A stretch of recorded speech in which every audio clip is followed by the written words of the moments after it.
What's up mga bossing? For today's video, magpapakita po ako ng video tutorial kung paano po magpalit ng flat tire ng ating mga sasakyan. Dahil alam niyo ba mga bossing na isa ito sa mga basic knowledge na kailangan natin matutunan na kung tayo ay magdadrive. Kailangan po natin matutunan kung paano at ano ang mga kailangan para makapagpalit ng flat tires. Una po natin kailangan gawin, kunin po natin ang ating jack at tire wrench sa ating mga sasakyan.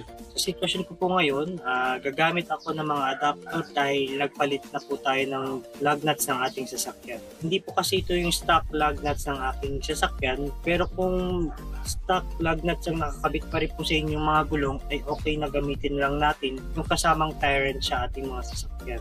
Pangalawa po na gagawin natin ay ilagay o reposition po natin sa tamang location ang ating jack para mayangat po ang ating sasakyan.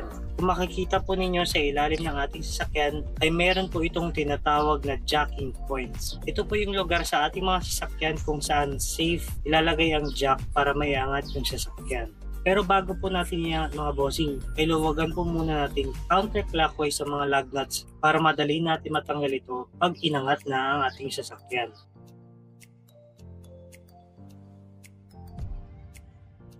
Dahil matigas ang ibang lug nuts natin, gagamit tayo ng GI pipe para mas madali natin maluwagan.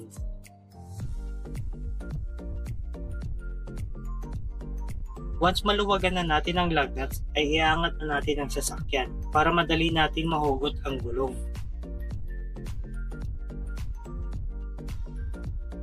Tada! Ganun lang po kadali matanggal ang gulong mga bossing. Sunod naman po kunin ninyo ang inyong spare tire at yun po ang ikabit po natin. Para sa content po ngayon dahil hindi naman talaga flat yung gulong po at kunyari lang na spare tire ang ilalagay natin. Once na mailagay natin ang spare tire, tagawan lang natin lahat in reverse. Kung paano natin tinanggal ay ganun din po ang way para maikabit ang gulong.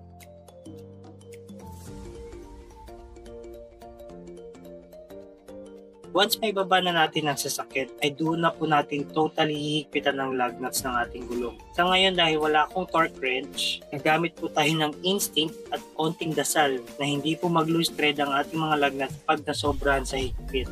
So bali ganun po ang gawin natin mga bossing in case na ma-flatan po tayo sa daan. Siguraduhin lang po natin na bago po tayo bumiyahe mga boss ay hindi po flat ang ating mga spare tire. Thank you for watching. Sana po may nadagdag kaalaman po ako na na-share sa inyo.